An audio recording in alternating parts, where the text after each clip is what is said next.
তো এর আগের পার্টে আমরা দেখেছি চেয়ারম্যানকে বসিয়ে রেখে সবাই ভোটাভুটি করছিল তাকে বাঁচানোর জন্য সার্জারি করতে হবে নাকি না এই বিষয়ে। আর সবাই সার্জারির বিরুদ্ধে ছিল, শুধু সিন্ডি সার্জারি করিয়ে বাবাকে বাঁচাতে চায়। এখানে সবাই ভাবে চেয়ারম্যান সব ভুলে গেছে আর সে কথা বলতেও পারে না, আর না সে কিছু বুঝতে পারছে। কিন্তু হঠাৎ করে সে সবার উপরে চিৎকার করে ওঠে। তো এই পার্টে শুরুতে দেখানো হয় চেয়ারম্যান এখানে সবার আসল রূপ দেখছিল। চেয়ারম্যান বলে আমার সার্জারি হবে, মানে অবশ্যই হবে। লি তুমি বলো ওই স্পেশালিস্ট কবে আসবে। লি বলে স্যার আমি খুব তাড়াতাড়ি তার আসার ব্যবস্থা করব, আপনি চিন্তা করবেন না।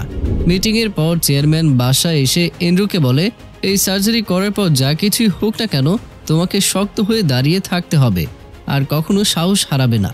কিন্তু হ্যাঁ, সার্জারির আগে আমি তোমার এঙ্গেজমেন্ট করাতে চাই। তুমি তো জিনাকে পছন্দ করো তাই না, তাহলে তুমি তাকে বিয়ে করে নিও।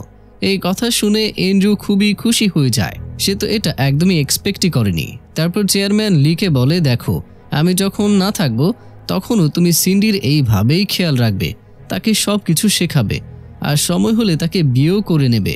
লি বলে ঠিক আছে স্যার। ফিরে যাওয়ার সময় সিন্ডি অনেক খুশি ছিল আর বিয়ের জন্য লি হ্যাঁ বলেছে, এই জন্য সিন্ডি লিকে থ্যাঙ্কসও বলে। কিন্তু লি বলে শোনো আমি তোমার বাবার ভালোর জন্য হ্যাঁ বলেছি, এই সময় তাকে না বলে তার কষ্ট বাড়াতে চাই না, এই জন্য আমি এরকম বলেছি, তাই তুমি আমার থেকে কোনো আশা রেখো না। সিন্ডিও বলে হ্যাঁ আমি এই জন্যই তোমাকে থ্যাঙ্কস বলেছিলাম। কিন্তু সিন্ডির মুখ দেখে মনে হয় সে এখনও লিকে অনেক ভালোবাসে।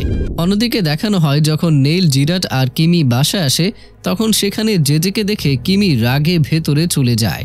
নেইল বলে দেখো যে তুমি ইলেকশনের জন্য ফান্ডস লাগাও আর বাকি আইডিয়া আমি তো জিরাটের থেকেই নিয়ে নেব, এমনিতেও তোমার আইডিয়া এত কাজেও আসছে না।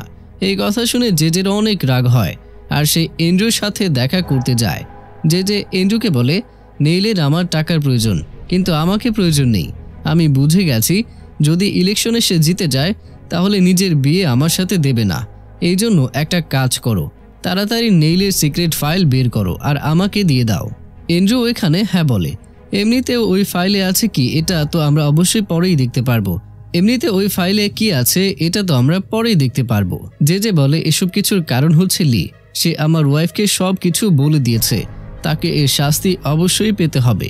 আমাদের কোনোভাবে লিয়ের আর সিন্ডির এই জয়েন্ট বিজনেস আছে সেটার ক্ষতি করতে হবে। তারপর এন্ড্রু বলে ডোডো গ্রুপ হোটেল যেটা সিন্ডির কন্ট্রোলে আছে সেটা কিভাবে বন্ধ করা যায়। এরপর তারা সেটার উপায় ভাবে। তারপর এন্ড্রু জানতে পারে হোটেলে 70% ইনকাম তার দুটি ফ্রি শপ থেকে আসে যেখানে টপ রেঞ্জের প্রোডাক্ট থাকে, আর এই জন্য সেখানে অনেক বেশি কাস্টমার সেখানে আসে। এখানে এন্ড্রু একটা প্ল্যান বানিয়ে ববিকে কল করে আর বলে শোনো আমার তোমার সাহায্যের প্রয়োজন। ববিও বলে ঠিক আছে। পরের সিনে আমরা নাথানকে দেখি যে ববির সাথে দেখা করে। নাথান ববিকে বলে আরে গ্যাংস্টার ভাই, আজ আমাকে কিভাবে মনে পড়লো। ববি বলে আমি একটা ছোট বিজনেস শুরু করেছি। এই কথা শুনে নাথান হাসে আর বলে এটা তোমার কি হয়েছে, আর এমনিতেও তুমি আমাকে ডেকেছো কেন এটা বলো। ববি বলে আসলে তোমার বোন সিন্ডি ডোডো গ্রুপ হোটেলে যে দুটি ফ্রি শপ আছে সেখানে তোমাকে আমার হ্যান্ডস ব্যাগ বিক্রি করতে হবে। নাথান বলে সেটা আমি কিভাবে করব বলো। তারপরে ববি নাথানকে ওই এগ্রিমেন্ট দেখায় যেখানে লেখা ছিল যে যদি নাথান ববিকে যে প্রমিস করেছে সেটা যদি নাথান পুরো না করে তাহলে ববি নাথানের যে কোনো পার্টস নিতে পারবে। এই কথা শুনে নাথানের অবস্থা খারাপ হয়ে যায় আর বলে সবসময় এটা দেখেও না ইয়ার, ভয় করে তো নাকি। আর আমি সিন্ডির সাথে কথা বলছি কারণ ডোডো গ্রুপ হোটেল তার বদলে তোমাকে আমার একটা কাজ করে দিতে হবে, সেটা তো আমি পরেই বলবো। তারপর সিন্ডিকে রাজি করানোর জন্য নাথান তার মায়ের সাহায্য নেয়। মা সিন্ডিকে বলে নাথানের এক ফ্রেন্ড তোমাকে ডুটি ফ্রি শপে তার ব্র্যান্ডের ব্যাগ বিক্রি করতে চায়। নাথানের মা ওই ব্র্যান্ডের নামও বলে। সিন্ডির এটা একদমই পছন্দ হয় না, কিন্তু তার মা তাকে অনুরোধ করে যে প্লিজ তোমার ভাইয়ের জন্য একবার এই সাহায্যটা করে দাও। সিন্ডিও বলে ঠিক আছে এটাই লাস্ট, তারপরে আমি এর জন্য আর কিছুই করব না, এটা বলে সে চলে যায়। এদিকে এন্ড্রু তার প্ল্যান ববিকে বলে যে তুমি ডোডো গ্রুপ হোটেলে আসল ব্র্যান্ডের ব্যাগের বদলে নকলটা দাও, আর ডুটি ফ্রি শপে হওয়ার জন্য সেখানকার টপ ব্র্যান্ডসের প্রোডাক্ট ভালো হওয়া উচিত, এটা সবাই বলবে। আর এখানে আমরা আমাদের গেম খেলবো। এটা সিন্ডির অ্যাকাউন্ট নাম্বার, এখানে তুমি 2 মিলিয়ন ট্রান্সফার করে দাও, তারপরে দেখো আমি তাকে কিভাবে জেলে পাঠিয়ে দিই। ববি তো অবাক হয়ে যায়, কিন্তু তারপরেও এই প্ল্যানের জন্য সে রাজি হয়ে যায়। কিন্তু যখন ববি এন্ড্রুর গাড়ি থেকে নেমে যায় তখন গ্রে তাদের ছবি তুলে নেয়। মনে হয় গ্রে তাদেরকে ফলো করছিল। আর এই ছবিগুলো দেখে লিয়ে সন্দেহ হতে শুরু করে যে এই ববি এন্ড্রিউর সাথে কি করছে। তো এখানে এসে তাদেরকে খোঁজ নিতে বলে। এখন তাদের কথা শোনার জন্য আমাদের একটা সিক্রেট মাইক ফিক্সড করতে হবে।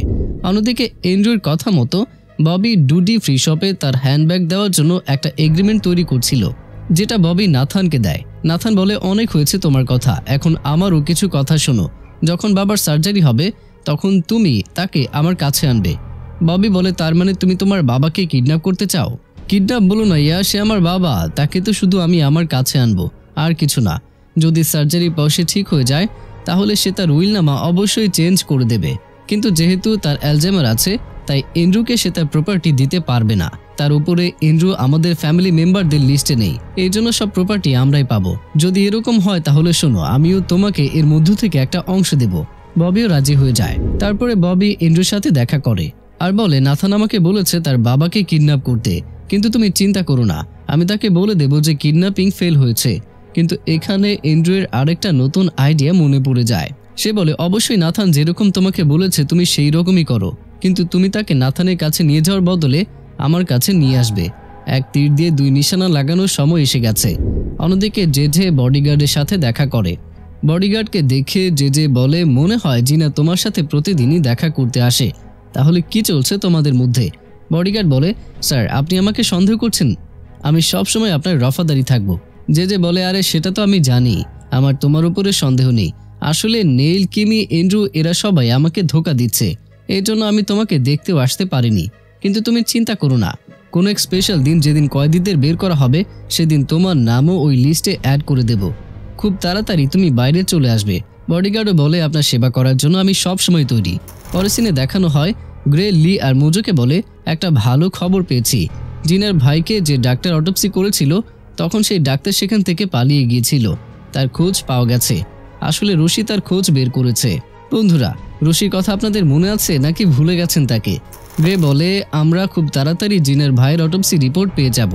এই কথা শুনে লি অনেক খুশি হয়ে যায় যে চলো কিছু তো একটা ভালো হচ্ছে। এর মধ্যে টিভিতে বলা হয় কালকে এন্ড্রু আর জিনার এঙ্গেজমেন্ট। এই কথা শুনে লির মন খারাপ হয়ে যায়। সে একাই এক জায়গায় বসে জিনার ব্যাপারে ভাবতে থাকে। অন্যদিকে জিনা অনেক উদাস হয়েছিল, কারণ কালকে তো তারা এঙ্গেজমেন্ট করবে। তখনই জিনার কাছে লির কল আসে, কিন্তু জিনা কল কেটে দেয়। তখন লি আরও কষ্ট পায়, কিন্তু জিনা লির কল কেটে গ্রের কাছে কল করে। কিন্তু তখন লি এটা বুঝতে পেরে যায়। তখন সে গ্রেকে বলে, ফোনটা আমাকে দাও। জিনা তো জানেই না যে ফোনটা এখন লিয়ের কাছে আছে। জিনা গ্রেকে মনে করে বলতে থাকে, লি কি ঠিক আছে? লিকে অনেক ড্রিঙ্ক করছে। এর আগে যখন লিয়ের সাথে দেখা হয়েছিল তখন লিকে অনেক চিন্তিত মনে হয়েছিল। দেখো, কোনোভাবেই যেন তার মাথায় আবার ব্যথা শুরু না হয়ে যায়, তোমরা প্লিজ তার খেয়াল রেখো। তখন লি বলে ওঠে, ফোন আমার কাছে আছে জিনা। এই কথা শুনে সে চুপ হয়ে যায়। লি বলে, তোমার ভাইকে যে ডাক্তার অটোপসি করেছিল সে নিউ ইয়র্কে আছে, আর তাকে রশি খুঁজে বের করেছে। রশি ওই ডাক্তারকে জিজ্ঞাসাবাদ করার জন্য গিয়েছে। এই কথা বলার জন্য আমি কল করেছিলাম। এই বলে কল লি কেটে দেয়। জিনা একদম ভেঙে পড়ে আর একা বসে অনেক কান্না করতে থাকে।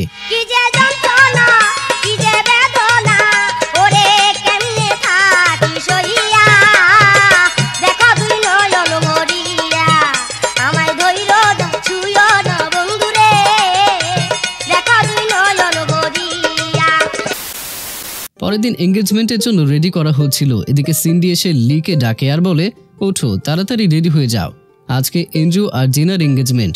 মোজে বলে লি যাবে না, কিন্তু লি বলে, না আমি এখনই রেডি হয়ে আসছি। লি রেডি হয়ে বাইরে বের হয়ে আসে, কিন্তু তখনই হঠাৎ করে তার সবকিছু কেমন যেন ঘোলা ঘোলা লাগতে শুরু করে। কিন্তু একটু পরে আবার সে ঠিকও হয়ে যায়। কিন্তু এরকম ঘোলা হয়ে যাওয়ার জন্য লি একটু ভয় পেয়ে যায় যে হঠাৎ আবার আমার এরকম কি হলো। কিন্তু লি এই সময় এই বিষয় নিয়ে খুব একটা ভাবে না। তারপরে এঙ্গেজমেন্ট শুরু হয়ে যায়। পরিবারের সব লোকই এসেছিল। এন্ড্রু আর জিনাকে একসাথে আসতে দেখে লি অনেক কষ্ট পায়, আর এই ব্যাপারটা সিন্ডিও নোটিস করে। অবশেষে তারা এঙ্গেজমেন্ট রিং এক্সচেঞ্জ করে নেয়। এটা দেখে নাথান রেগে নিজে নিজেই বলে, তুমি ভুল মানুষকে বেছে নিয়েছো জিনা, আমার বাবার প্রপার্টি সে পাবে না, তুমি অনেক পস্তাবে। তখন ববি নাথানকে কল করে বলে, সার্জারিতে যে নার্স ডাক্তারের সাহায্য করবে আমি তাকে টাকা দিয়ে তার সাথে ডিল করেছি, তার সাহায্যে আমরা চেয়ারম্যানকে কিডন্যাপ করব। কিন্তু এদিকে তাদের সব কথা গ্রে শুনতে পায়, আর সেটা রেকর্ডিংও হয়। আসলে ববিদের ওখানে গ্রে একটা সিক্রেট মাইক লাগিয়ে রেখেছিল, যার মাধ্যমে তারা নাথানের সব কথা শুনতে পায়। যখনই গ্রে চেয়ারম্যানকে কিডন্যাপ করার কথা শুনতে পায় তখন গ্রে ভয় পেয়ে লিকে কন্ট্যাক্ট করে। লিও এই কথা শুনে চমকে যায় আর বলে এসব কি হচ্ছে। এর মধ্যেই ববি নাথানের কল কেটে এন্ড্রুকে কল করে আর বলে এই মুহূর্তে আমার নাথানের সাথে কথা হয়েছে। আমি নাথানকে বলেছি যে আমি কিডন্যাপিং কিরকম ভাবে করব, আর আমি ভাবলাম যে সেটা তোমাকেও বলে দিই। আসলে কাজ তো আমি তোমার জন্যই করছি। সার্জারিতে যে নার্স ডাক্তারকে সাহায্য করবে সে আমার সাথে আছে। এন্ড্রু বলে দেখো আমি এখন ব্যস্ত আছি, রাতে তোমার সাথে কথা বলছি। এটা বলে সে কল কেটে দেয়। এসব শুনে লি আরও চমকে যায় যে চেয়ারম্যানকে সবাই কিডন্যাপ কেন করতে চায়। তারপরে ছবি তোলার জন্য সবাইকেই ডাকা হয়। চেয়ারম্যান চিৎকার করে বলে ওঠে আরে এই ছবি তোলার জন্য সবাই তো একটু হাসো। সবাই সবার মতো করে হাসে, কারণ এই এঙ্গেজমেন্টে কারোরই ইন্টারেস্ট নেই। না চাইতেও ছবিতে লিকেও দাঁড়াতে হয়, কারণ সিন্ডি তাকে জোর করে টেনে এনেছিল। তারপরে লি সিদ্ধান্ত নেয় যে রাতে এন্ড্রু ববির সাথে কথা বলার আগেই আমাদের ববির আড্ডাখানায় সিক্রেট মাইক সেট করতে হবে। তো এই মিশন সম্পূর্ণ করার জন্য গ্রে যায়। গ্রে তার চুল চেঞ্জ করে ববির কাছে ধার চাইতে যায়। ববি গ্রেকে জিজ্ঞাসা করে মনে হয় আমি তোমাকে কোথাও দেখেছি, আমাদের কি আগেও কোথাও দেখা হয়েছে? গ্রে বলে আরে দেখো এটা কিরকম কথা হলো, তোমার কি মনে নেই সেন্ট্রাল জেলে আমি তোমার সাথে ছিলাম? ববি হাসে আর বলে তুমিও সেন্ট্রাল জেলে ছিলে, এই জন্যই তো আমি ভাবি যে তোমার চুল এরকম আমার চেনা চেনা কেন লাগছে। গ্রে ববিকে একটা ঘড়ি দেয় আর বলে এই ঘড়িটা তুমি রেখে দাও, আমার খুব টাকার প্রয়োজন, আমাকে $10,000 দাও প্লিজ। ববি অনেক অবাক হয়ে যায়, কারণ এটা অনেক দামি ঘড়ি ছিল। তারপরে ববি ঘড়িটা রেখে দেয় আর গ্রেকে $10,000 দিয়ে দেয়। আসলে লি জানতো যে ববি একজন ঘড়ি কালেক্টর, এই জন্য লি এই প্ল্যান করেছিল। আসলে সেই ঘড়িতে একটা মাইক্রোফোনও ছিল, যার মাধ্যমে লি এন্ড্রু আর ববির কথা শুনবে। আর রাতে এন্ড্রু ববির সাথে দেখা করে।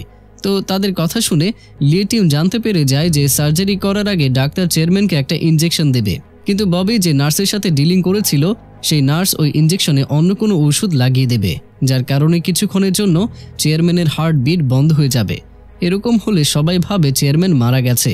তখন ববি সেখানে যাবে আর চেয়ারম্যানকে কিডন্যাপ করে এন্ড্রুর কাছে এনে দেবে। তারপরে এন্ড্রু চেয়ারম্যানের উপর কোনো কিছু করবে আর চেয়ারম্যানের হার্টবিট তখন আবার চলতে শুরু করবে। এসব কিছু বলে ববি এন্ড্রুকে জিজ্ঞাসা করে একটা কথা বলেন তো, নাথান তো তার বাবার প্রপার্টি পাওয়ার জন্য তাকে কিডন্যাপ করতে চায়, কিন্তু তুমি কেন তাকে কিডন্যাপ করতে চাচ্ছ? যদি সে বেঁচে থাকে তাহলে তো তোমারই লাভ। এন্ড্রু বলে না, যদি সে বেঁচে থাকে তাহলে আমি শুধু 50% প্রপার্টি পাবো, আর বাকি 50% তো সে সিন্ডিকে দিয়ে দেবে। এটা আমি কখনোই হতে দেব না, আমি তো পুরো প্রপার্টি চাই, এজন্য আমি তাকে কিডন্যাপ করব। এসব শুনে লি আর মোজো তো অবাক হয়ে যায় যে কি হচ্ছে এসব। সেই মুহূর্তে সেখানে গ্রে এসে বলে একটা খারাপ খবর আছে, জিনার ভাইয়ের অটোপসি করা যে ডাক্তার ছিল সে কোনো কারণে আত্মহত্যা করেছে।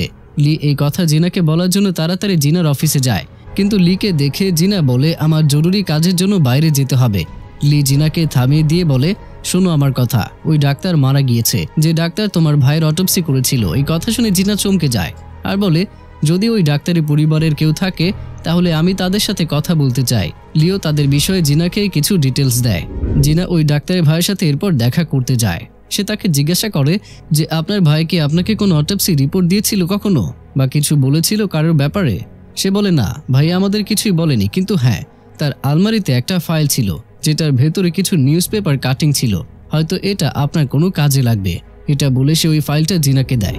অন্যদিকে এন্ড্রু কোনোভাবে চেয়ারম্যানের সেফটি লকার অ্যাক্সেস করে নিয়েছিল। আসলে চেয়ারম্যানের হ্যান্ডরাইটিং এর মতো করে লেখা ওই নকল উইলনামা এই লকারের ভেতরে রাখতে এসেছে সে, কারণ যখন চেয়ারম্যান মারা যাবে তখন তার এই লকার খোলা হবে আর এর ভেতরে রাখা উইলনামা ফাইনাল এবং আসল ভাবা হবে, আর এই অনুযায়ী এন্ড্রু চেয়ারম্যানের সব প্রপার্টি পেয়ে যাবে। এটাই হলো এন্ড্রুর মাস্টার প্ল্যান। এন্ড্রু চেয়ারম্যানের বক্সে নকল উইলনামা রেখে দেয়, কিন্তু তার ভেতরে আরেকটা উইলনামা ছিল যার মধ্যে লেখা ছিল ব্যান্ডোরা বক্স। যখন এন্ড্রু সেটা খোলে তখন তার মধ্যে অনেক সিক্রেট ডকুমেন্ট পায়। ওইসব কিছু পড়ে তো এন্ড্রু চমকে যায়। সেখানে লেখা ছিল নেল কিভাবে পলিটিশিয়ান হয়েছে, নেল কিভাবে লোকেদের ঘুষ দিয়েছে, তাছাড়াও এখানে আরো ভয়ানক সিক্রেট আছে। আর এই ফাইলটি যে যে চেয়েছিল। অন্যদিকে জিনাকে দেখানো হয় জিনা ওই ডাক্তারের ভাইয়ের দেওয়া ফাইল দেখছিল। সেখানে কিছু পেপার কাটিং এর সাথে এটাও লেখা ছিল সিডো হসপিটাল, মানে যখন লি অন্ধ ছিল তখন তার নিজস্ব একটা হাসপাতাল ছিল। এখানে আগুন কিভাবে লেগেছিল, লির ফ্যামিলির মৃত্যু কিভাবে হয়েছে, এই সব কিছুর কারণ কে ছিল, এইসব ডিটেলস আপনি ব্যান্ডোরা বক্সে পাবেন। কিন্তু জিনা এখনও জানে না যে এই ব্যান্ডোরা বক্স আসলে কি। কিন্তু আমরা তো জানি যে আসলে ব্যান্ডোরা বক্স কি আর সেটা কার কাছে আছে। সেটা তো এখন এন্ড্রুর হাতে আছে। এখান থেকে সোজা এন্ড্রুকে দেখানো হয়। এন্ড্রু জেজেকে বলছিল, আমি ওই সিক্রেট ফাইল দেখেছি, তার মধ্যে নেইলের সব কুকীর্তিকলাপের ডিটেলস রয়েছে। জেজে কথা শুনে অনেক খুশি হয়ে যায় আর বলে, বাহ, তুমি খুব তাড়াতাড়ি আমাকে ওই ফাইলটা এনে দাও। কিন্তু এন্ড্রু বলে, কি কথা বলছো, তার মধ্যে আরও কিছু সিক্রেট আছে, যে আপনি কি করে সিডো হাসপাতালে ডাইরেক্টর হয়েছেন। এই কথা শুনে জেজে রেগে যায় আর চিৎকার করে বলে ওঠে, তুমি কি বলতে চাচ্ছ, আমাকে ওই ফাইল দেবে নাকি না? এন্ড্রু বলে, ওই ফাইল যেখানে আছে সেখানেই সুরক্ষিত থাকবে, এটা আমি আপনার হাতে কখনোই দেব না। এটা বলে এন্ড্রু চলে যায়। জেজে তো অনেক রেগে যায় যে সে আমাকে আবারও ধোঁকা দিল। এদিকে লিকে দেখানো হয় যে অনেক আপসেট ছিল, যার জন্য সে তার পুরো এনার্জি সোল ফাইট প্র্যাকটিসে বের করে দেয়। তখন সেখানে জিনা আসে আর বলে, আমি জানি না যে আমার ভাইয়ের মৃত্যুর জন্য ন্যায় পাবো নাকি না, কিন্তু অটোপসি যে ডাক্তার করেছিল সে তোমার ফ্যামিলির মৃত্যু আর সিডি হাসপাতালে কিভাবে আগুন লেগেছিল আর এইসব কিছুর পেছনের কারণ কে ছিল, এই সব কিছু ডিটেলস কালেক্ট করে রেখেছে। কিন্তু এসবের বিষয়ে আরও কিছু ডিটেলস চেয়ারম্যানের লকারে ব্যান্ডোরা বক্সের ভেতরে আছে। এটা বলে জিনা লিকে ওই ডাক্তারের ফাইল দেখায়। লি এসব দেখে চমকে যায় আর বলে, এই ব্যান্ডোরা বক্স আসলে কি? আর এখানেই এই পার্টটি শেষ হয়ে যায়।